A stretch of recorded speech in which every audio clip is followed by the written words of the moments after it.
Bonjour les CE2. Alors aujourd'hui je vous fais une petite vidéo sur les exercices de grammaire qui tournent autour des verbes et des noms. Alors vous en êtes au numéro 3, page 99. Donc je vais faire une correction avec vous et comme ça faire un petit peu le point sur la méthode que l'on peut utiliser pour trouver les bonnes réponses. Donc le titre c'est déjà faire la différence entre les verbes et les noms. Ici je vous fais un petit rappel qui vous aide forcément à trouver les bonnes réponses.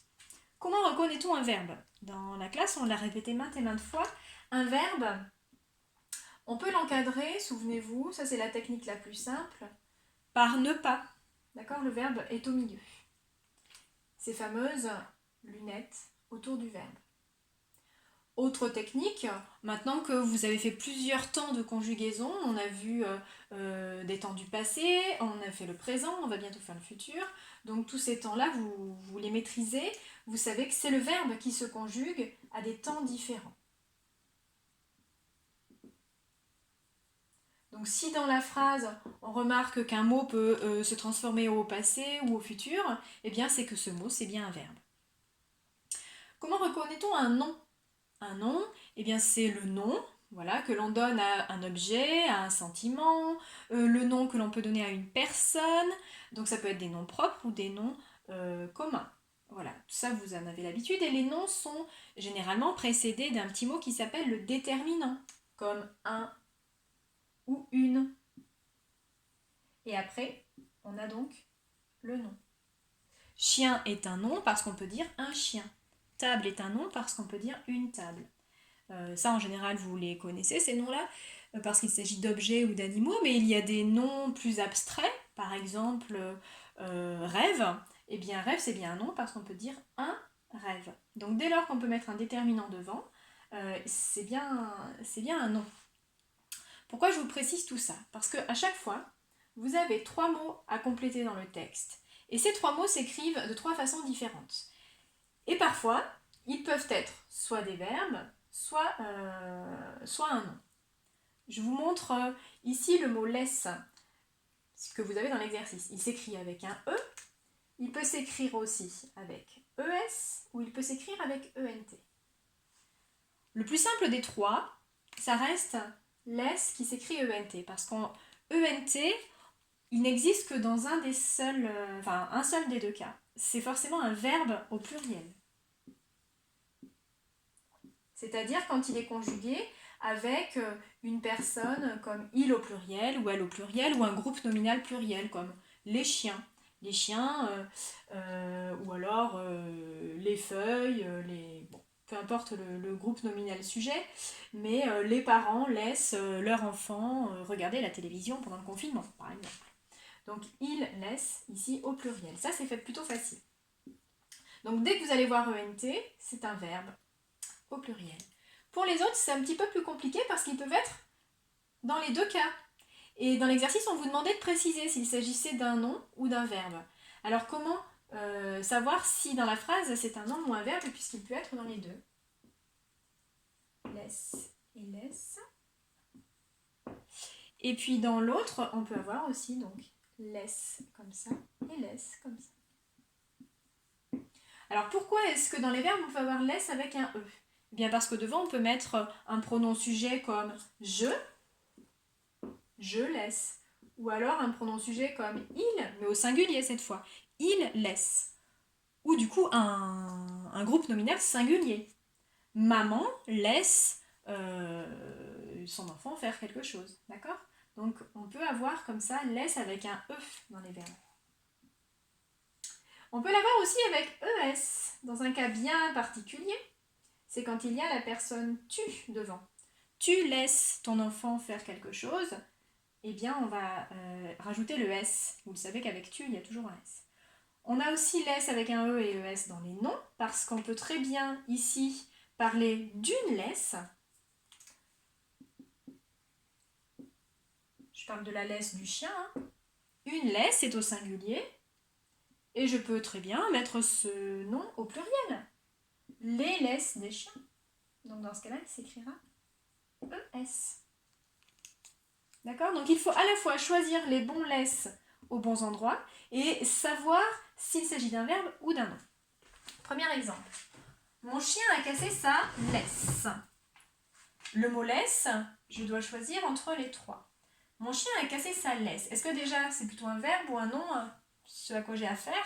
Mon chien a cassé sa laisse. Je vois que devant il y a un déterminant. On pourrait dire mon chien a cassé une laisse. Donc c'est plutôt un nom que je vais avoir. Ce n'est pas un verbe parce qu'on ne peut pas mettre ne pas. On ne peut pas dire mon chien a cassé sa ne pas laisse. Ça ne laisse pas. Donc c'est bien un nom.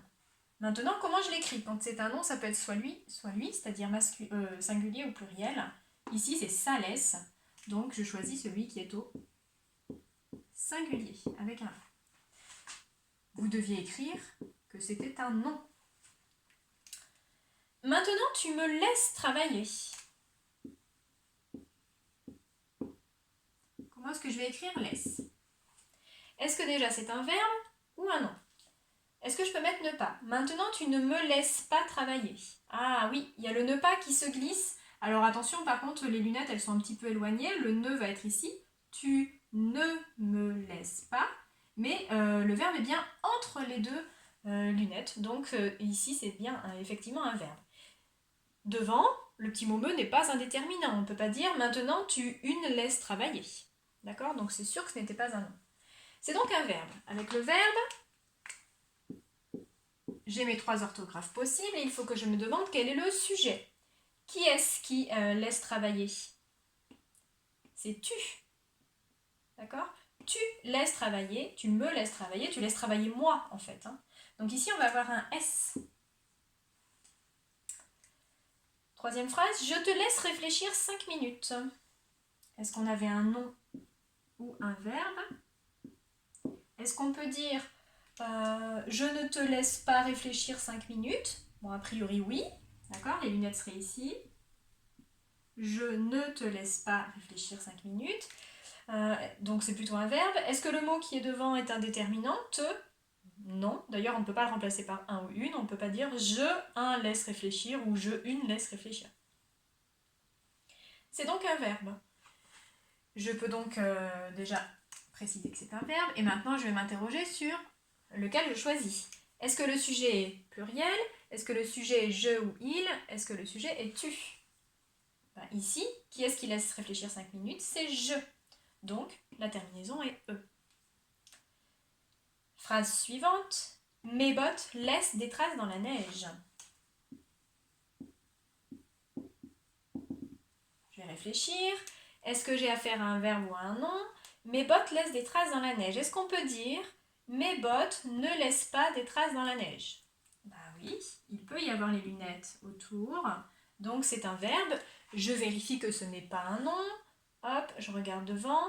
Le mot botte n'est pas un déterminant. D'ailleurs, je ne peux pas le remplacer par un autre déterminant. Je ne peux pas dire mais une laisse des traces dans la neige. Ou mais un laisse des traces dans la neige. Botte n'étant pas un déterminant, laisse n'est pas un nom. C'est donc bien un verbe. Maintenant, je choisis ENT, E ou ES. Quel est le sujet de laisse? Qui est-ce qui laisse des traces dans la neige? Le sujet c'est les bottes.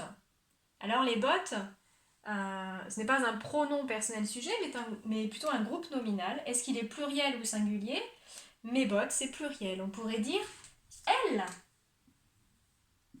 au pluriel, laissent des traces dans la neige. Ce qui fait qu'on va mettre ENT à la fin de laisse.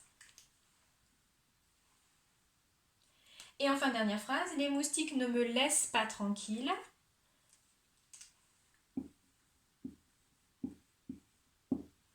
Pour le mot laisse. Pardon, ici je n'ai pas précisé, on avait bien dit que c'était un verbe. Est-ce qu'ici on est plutôt face à un verbe ou à un nom? Même démarche que tout à l'heure. Je me demande si je peux mettre ne pas, je me demande s'il y a un déterminant devant. Alors, les moustiques ne me laissent pas tranquille. Ah bah il y a déjà les lunettes. Parfait.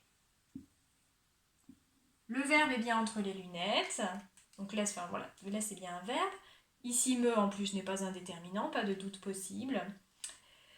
Qu'est-ce que je fais maintenant? Je choisis ENT, E ou ES. Qui est-ce qui ne me laisse pas tranquille? Quel est le sujet du verbe laisse? On parle de qui? Eh bien, ce sont les moustiques. Les moustiques, Est-ce qu'on peut remplacer plutôt par le pronom il au pluriel, il au singulier ou tu? Bon, a priori, les moustiques, c'est il au pluriel. D'accord? Tout ça, on pourrait le remplacer par il. Donc, puisque c'est il avec un S, les moustiques, le verbe va prendre ENT. D'accord? Voilà pour la correction de cet exercice. N'oubliez pas à la fin de préciser que là encore, c'était un verbe. Voilà, l'utilité de cet exercice, c'est pour vous pousser à réfléchir aux terminaisons des mots qui peuvent être soit des noms, soit des verbes. Rappelez-vous bien qu'au pluriel, les noms prennent des S alors que les verbes prennent ENT.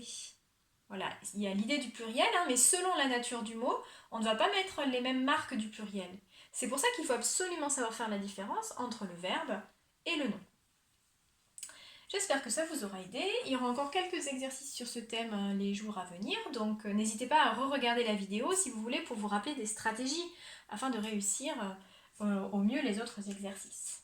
Allez, bon courage, au revoir!